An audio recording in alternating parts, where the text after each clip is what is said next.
Hello student, this is Sarwar AD here. This is our fifth lecture on this chapter and second lecture of this week.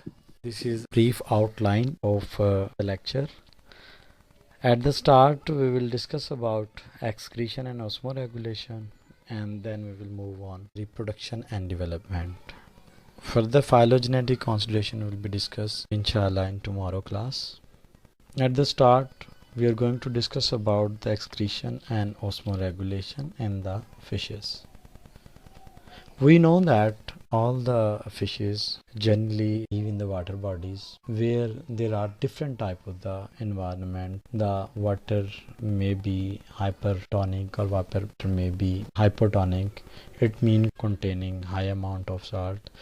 It means that there are variable type of the water body containing different amount of the salt. So every organism, or particularly in fishes, they generally need to osmoregulate and they generally need homeostasis in this regard to get rid from the excessive salt or water as per their environmental condition. We are well aware with the kidneys, and they are the excretory structure in most of the chordates, which generally filter nitrogenous waste, iron, water and small amount of the organic compound at the nephrons. We are well aware with the structure of the nephron. We know that nephrons generally contain two important components. When we say about the two components, they are the renal corpuscles and renal tubules. In the renal corpuscles, we know that there are two structures, glomerulus and Bowman capsule. While in the renal tubules, you can easily differentiate three structures: proximal convoluted tubules, which are generally termed as PCT, proximal convoluted tubules. The next are the loop of Henle, and the third region is the distal convoluted tubules, and finally there is a collecting duct that is generally termed as CD. When you say about the kidney in fishes, you can easily evaluate that in different chordates there are basically three type of the kidneys present. One type of the kidney that is very simplest form of the kidney is the pronephros kidneys. The second is the mesonephros kidneys, and the third is the metanephric kidney. Here, when you say about the kidney of the human being and other higher chordates, they generally possess metanephric kidneys, but most of the fishes possess pronephros or the pronephric kidneys, and a few fishes contain mesonephric kidneys. Glomerulus is filtering capillary network. We are well aware of the structure of glomerulus that is present just inside the Bowman capsule, and that is a net of blood capillaries where the filtration generally take place. And tubule system promote reabsorption. Different type of salt are reabsorbed if they are less in amount in the body and they are not so sufficient for the requirement of the body. They will be reabsorbed on these tubular structures. When you say about the fishes in freshwater, their cases are different from the fishes living their life in the marine water. Freshwater fishes generally excrete excess amount of water from their body. Ions and organic compounds are selectively reabsorbed. Mean fishes living in freshwater, their environment don't contain a plenty of ions and other organic compounds readily available to the organism, because these ions are reabsorbed or obtained from the food resources, so they are not easily removed from the body. They are generally retained by using the reabsorption or the selective reabsorption by the kidneys or their peculiar structure. The fishes in the marine water, they generally conserve water. The water outside their body containing high amount of salt, and the water is hypertonic, containing lot of different type of the salts, but drinking water containing high amount of salt will be not so easy further to get rid from the excessive salt. So they generally conserve water in their body, and they release excess amount of the ions or salt from their body by using the excretion. Here a fish is shown and a kidney of the fish is shown. Kidney are located near the middle line of the body, just dorsal to the peritoneal membrane that line the body cavity. Here a structure that is yellowish in color. This is the kidney, and this is the kidney region, that is the head kidney, because it is near to the head regions. Here this is the urinary bladder near to the urinogenital opening of fish. Here a fish from the freshwater is shown. Fish generally eat food, and along with food, water is also obtained inside the body. Active absorption of salt and water take place through these surfaces. And here these are the kidneys, and kidney excretion dilute urine. Mean the urine don't contain high amount of salt. Dilute urine mean urine that is not so concentrated, that is containing low amount of salt. So because these fishes living in the environment that is not so self-sufficient in the salt or the iron, so animal living in the water bodies, especially in the freshwater bodies, they generally obtain salt and other type of the ions along with the food stuff for the food materials. Here they also contain large glomerular structures. This is the adaptation in these fishes, especially in freshwater fishes. These glomerulars are very clear structure in their nephron. Further, tubular structures give them chance to reabsorb different type of the salt inside body, so they are not excreted out along with the waste material or urine.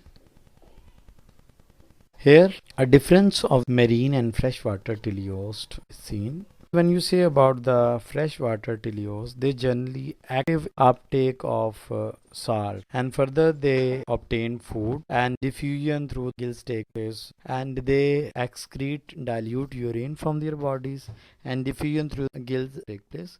These are the two structures. Skin and gills generally offer diffusion of different ions and water in these organisms, in both organisms living in the freshwater or in the marine.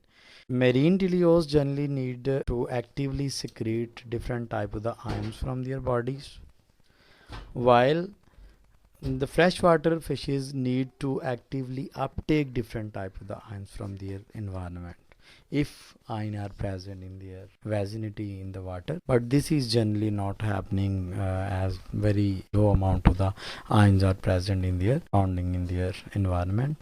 But in case of marine water, sea water also contain large amount of ions. The fishes in the marine water, you can easily differentiate between these two diagrams. In marine, they actively secrete, but in freshwater, they actively uptake. This is the major difference. And further, the difference is here, marine teleosts generally excrete concentrated urine. In comparison to freshwater fishes, they generally excrete dilute urine. To control excessive water built-up and iron loss, freshwater fishes never drink and only take in water when feeding. Mean they generally engulf water along with feed. Here, in the next slide, osmoregulation of the freshwater and marine water is also shown. This is a different approach to give a detail of the comparison between the freshwater and marine water teleost in relation to homeostasis or the excretion.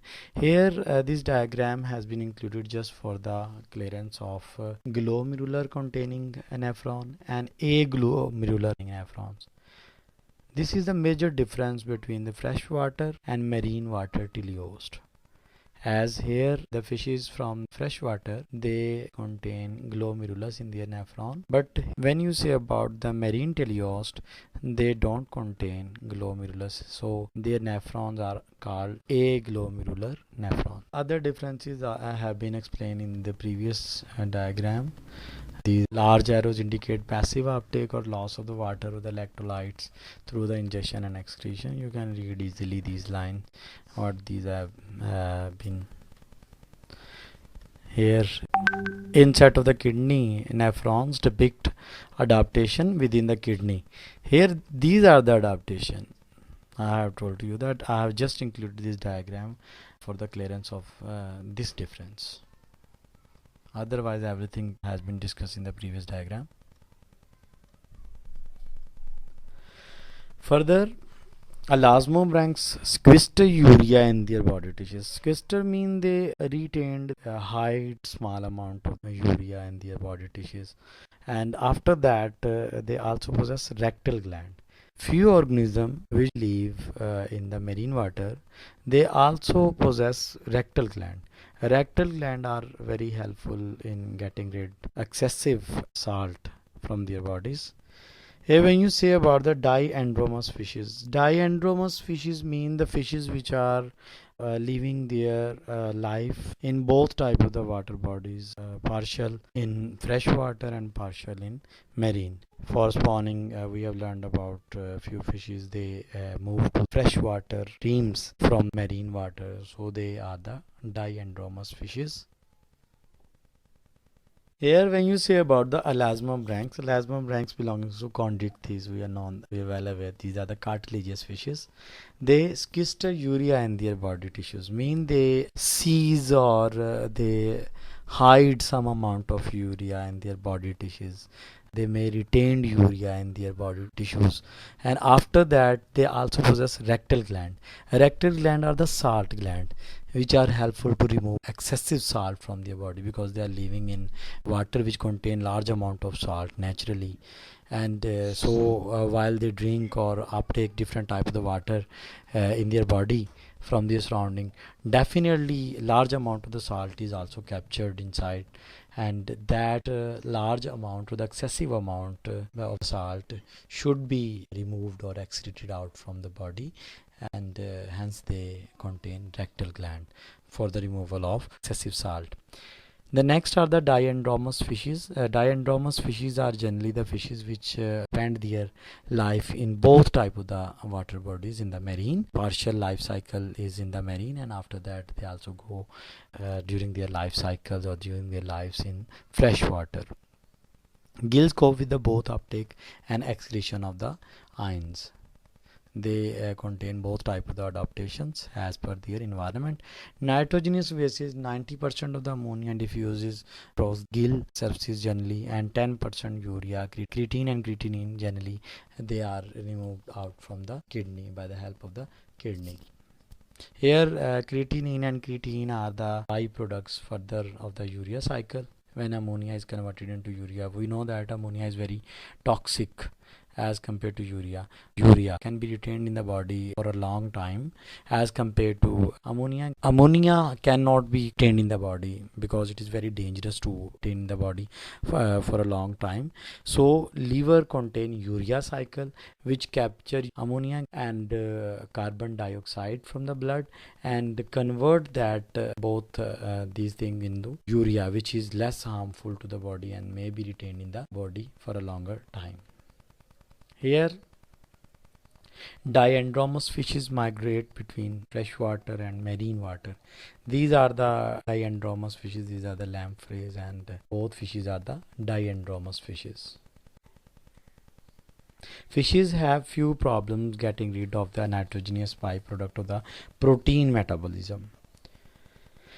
Up to 90% of the nitrogenous waste are eliminated as ammonia by diffusion across the gill surfaces. Here you can easily see food containing protein or the other like material further are broken down into simple amino acid, and that amino acid may be retained as it is in their bodies, and further they may also go in liver for different type of cycles.